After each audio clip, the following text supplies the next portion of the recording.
Assalamualaikum semua. Selamat datang ke Rito Alpha Tech dan kembali anda dalam channel saya. Okey, hari ni saya ada sedikit vlog saya nak buat tentang PC saya baru build ni.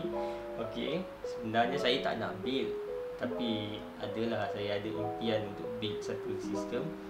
Bukan sekarang sepatutnya, tapi saya terpaksa build. Faham tak maksud terpaksa tu macam mana? Saya punya laptop buat masalah. Saya punya Alienware yang saya review dalam episod yang lepas lah, dalam pasal wifi card 5GHz kan. Kau nampak Alienware kat situ kan. Jadi apa yang jadi masalahnya, sebab saya selalu kerap gaming pada laptop tu, dan apa yang jadi ialah saya keluar sekejap pergi JNT nak post barang. Saya tutup skrin tu separuh macam ni. Dia tengah panas lagi masa tu. Sepatutnya saya tak patut tutup macam tu lah, dan saya biar je sepatutnya. Okey, apa yang jadi ialah laptop tengah panas, saya tutup macam tu, dan dia punya ribbon cable out, totally out. Memang tak boleh nyala dah skrin tu. Okey, saya hanya boleh dapat output daripada laptop kepada skrin saja. So laptop tu obviously saya boleh pakai lagi sebenarnya, cuma dah jadi susah lah sebab saya akan boleh guna pada satu display lah. Sebab saya tak ada splitter, saya tak ada boleh split dua ke kan. Dan saya decide untuk buat satu rig yang advance daripada laptop tu, dengan bajet yang kurang daripada 3,000. Tetapi ada sikit trik lah, sebab saya ada graphic card dah. Saya memang dah ada GTX 760. Okey, jadi itu cut the cost sikit lah daripada saya nak build yang ada sekali dengan graphic card. Okey, tak nak cakap banyak. Sekarang kita tengok PC yang saya dah buat.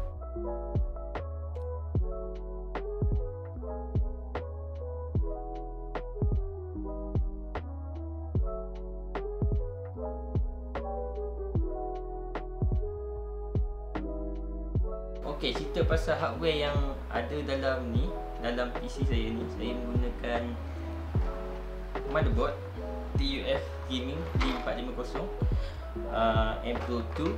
Okey, yang ini dia offer ada dua PCIe slot untuk grafik, dua M.2 SATA untuk SSD. Okey, dan offer 4 RAM slot DDR4 3200. The next one, saya punya processor saya menggunakan Ryzen 5 3600. Tak ada iGPU ya model ni, di mana korang perlukan graphic card untuk run sistem. Kalau tak, memang tak ada display, walaupun dekat motherboard kita ada HDMI dan DisplayPort. Jadi kita masih perlukan graphic card lah untuk kita pakai, untuk kita display pada monitor. Okey, kalau cerita pasal Ryzen yang ada iGPU ni, biasanya model yang dia ada biasanya mesti hujung ada G, macam Ryzen 3 3200G. Okey, 3300G. Okey, hujung G tu maknanya dia ada grafik lah, integrated grafik IG. Untuk pilihan RAM saya pilih XPG Spectrix D41, di mana ini adalah kit 8GB 2 keping, di mana 16GB lah. Okey, mungkin in future saya akan upgrade lagi, sebab 16GB just nice sebenarnya, just sweet spot lah untuk satu sistem yang baru, untuk render macam saya, untuk buat konten dekat YouTube kan. Mungkin in future saya akan buat 4K video. Okey, so saya decide mungkin nak upgrade sampai 64GB. Okey, the next one saya ada XPG SX 6000 Lite. Okey, yang ini Gen 3 Okey, yang ini Gen 3 M2 SATA. Okey, jadi untuk pilihan power supply saya menggunakan Cooler Master Elite P600 version 3. Okey, kotak dia macam kotak recycle je. Dia bukan full modular, sebab saya asalnya nak ambil full modular, tapi saya dah spend more kat motherboard dengan processor dan RAM dan SSD. So saya decide untuk cari power supply yang bukan full modular lah. Itu pun saya rasa dah memadai, sebab saya bukan pakai dua grafik, saya pakai single grafik. Okey, dah ada dua 8-pin PCIe, just nice untuk saya punya task sepenuhnya. Okey, cakap pula pasal cooler, saya menggunakan Deepcool G-Max L240 ARGB. Okey, yang ini adalah 240mm liquid cooler, di mana dia menggunakan dual fan. Okey, instead of 360 punya ni, di mana kita perlukan 3 kipas. Okey, ini 2 kipas saja liquid cooler. Dan sebenarnya saya direkomend untuk pilih yang ini, sebab saya budget build under 3K. Jadi liquid cooler yang ini yang paling the best untuk harga yang price nya agak murah dan ada anti-leaking system. So saya pilih Deepcool ni. Jadi berapa sebenarnya yang saya spend untuk PC ni? Untuk casing saya pilih Segotep Lux S, di mana dia adalah form M80X dan nilai harga lebih kurang 180 silap saya. Okay. Dia complete dengan 3 fan, tapi dia tak ada power supply lah. Macam mana casing Armageddon dia ada power supply built-in kat dalam tu.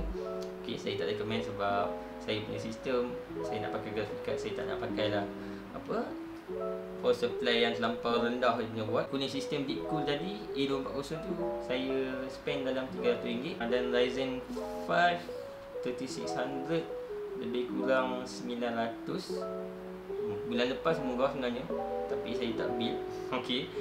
Jadi telan je lah 900 tu sebab laptop dah masalah kan. Okey. Power supply Elite P600 saya tak ingat berapa harga dia. Okey. Yang paling saya ingat ialah motherboard B450 tu. Harga dia 500 dirham lebih kurang. Spectrix D41 punya RAM lebih kurang 460 ke 450 macam tu untuk 2 stick. SSD M2 XPG 180. Kalau saya kira total apa yang include dalam PC ni kecuali daripada graphic card saya gunakan, okey, graphic card sebab saya memang dah ada, okey, totally dalam 2730. Okey, so 2730. Graphic card saya sekarang 760 GTX Hawk. So Hawk tu kalau second hand value dalam 500 setengah sekarang. Tak tahu kenapa harga dia tiba-tiba macam tu kan. Okay. Mungkin sebab demand graphic card terlampau tinggi. So yang lama pun naik harga graphic card. Jadi totally kalau kira dengan graphic card tu mungkin dalam 3,300 saya bid totally untuk sistem yang baru ni lah. Jadi apa yang dah saya test dekat CPU ni? Okey, ada beberapa game saya dah test. Okey, antaranya game yang saya suka main lah. Game pertama yang saya test ialah Need for Speed Heat, di mana komputer ini dapat run on the same frame rate lah pada resolusi 1080p. Overall agak baik, tapi ada sedikit frame rate drop dan chop apabila saya membuat recording menggunakan OBS Studio. Game seterusnya ialah GTA 5 Redux, di mana saya menggunakan max setting dengan beberapa configuration custom dalam Redux mode ni. Gameplay sangat smooth pada resolusi 1080p.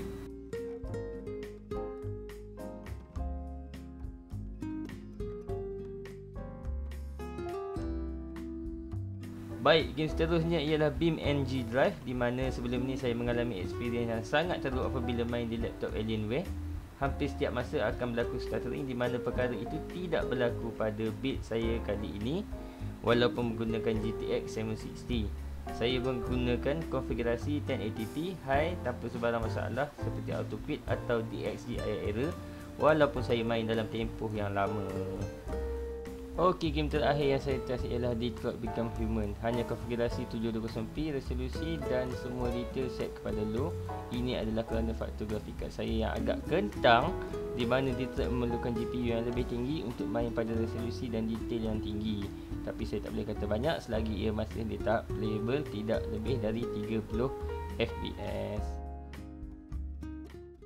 Okey, conclusionnya, kalau korang nak build, budget build buat satu CPU yang korang ada, let's say korang ada bawah daripada 4,000 lah kan, saya boleh recommend untuk buat satu sistem macam ni.